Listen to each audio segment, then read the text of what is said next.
Good morning. I've been asked in the comments what I believe. Do I still believe the same things that Watchtower teaches? I believe that salvation and forgiveness of sins can only come through faith in Jesus Christ. That's the basis for all Christian belief.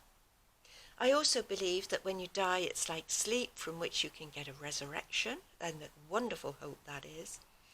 I also believe there's a future for this planet. Jesus taught us to pray for God's will to be done on earth as in heaven. He wouldn't have asked us to pray for this if it wasn't going to happen. The amount of work that has gone into making this planet is phenomenal. You might think of a computer keyboard or a motherboard as being very complicated, which it is, but times that by millions and you've got this planet. Why destroy it? It's a wonderful piece of art. We just need to look after it a little bit better. Now, I also believe that Watchtower's judicial system is both unscriptural and illegal, but that's another subject. Now, the Bible is full of prophecy, which is good for Christians because it prepares us for what's going to come, and it does need a certain amount of interpretation.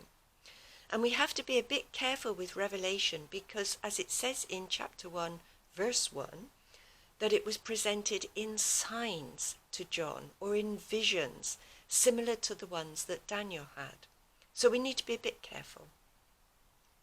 So what about Watchtower's belief in Revelation? What about Armageddon?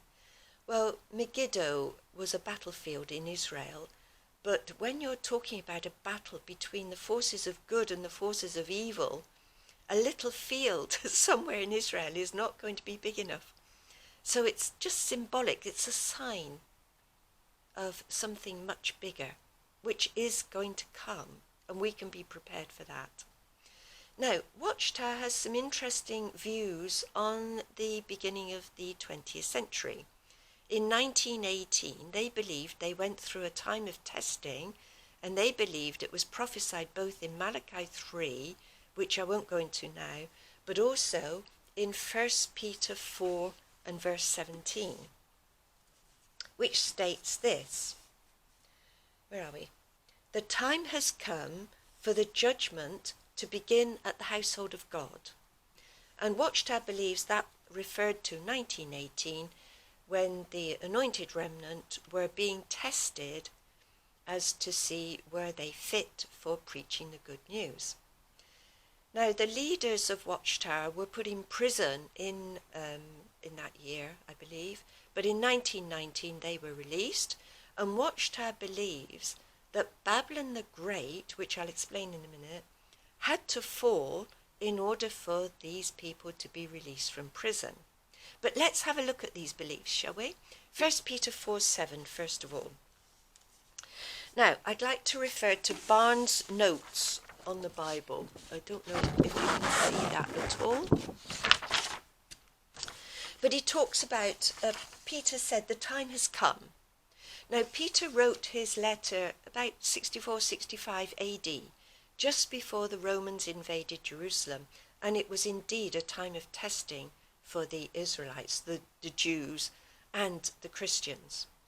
Now, as regard the judgment begins at the household of God, Barnes notes this. The word judgment here seems to mean the severe trial which would determine character, or it might refer to testing the value of what you believe.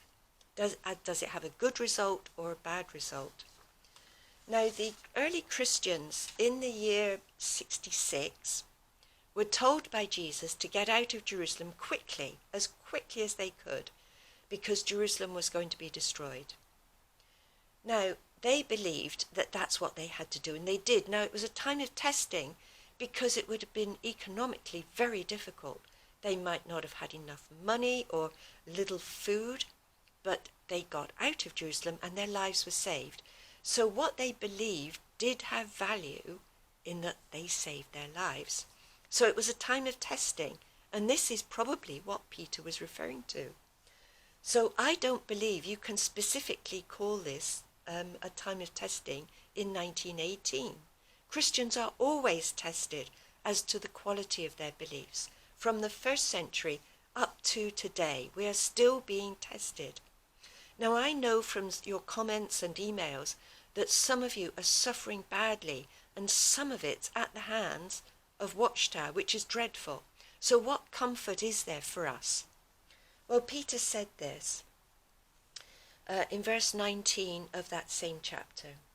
So those whom God allows to suffer must trust themselves to the constancy of the Creator and go on doing good.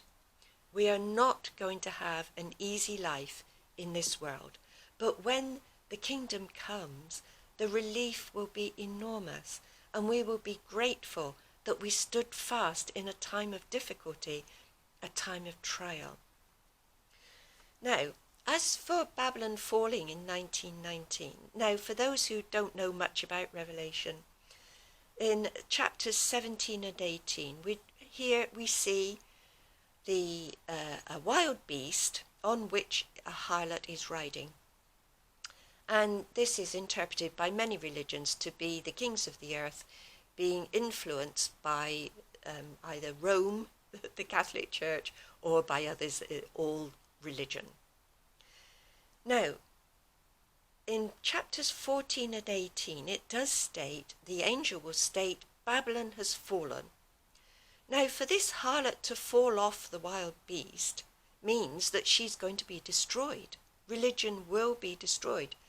So I cannot see that Babylon fell in 1919, because Babylon still holds a position of influence, a great position.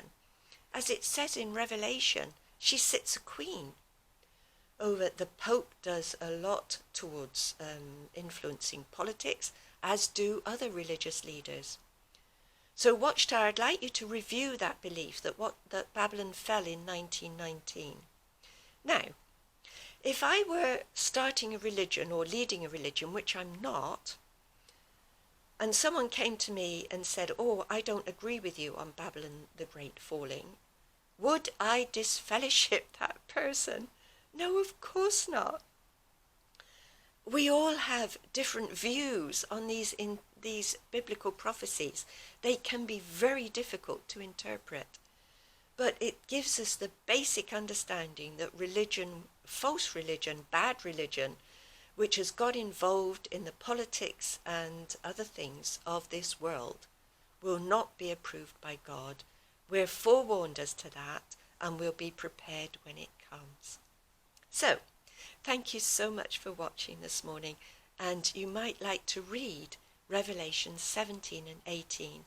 And if you have a different view to me, please, by all means, write it in the comments. Thank you so much for watching this morning.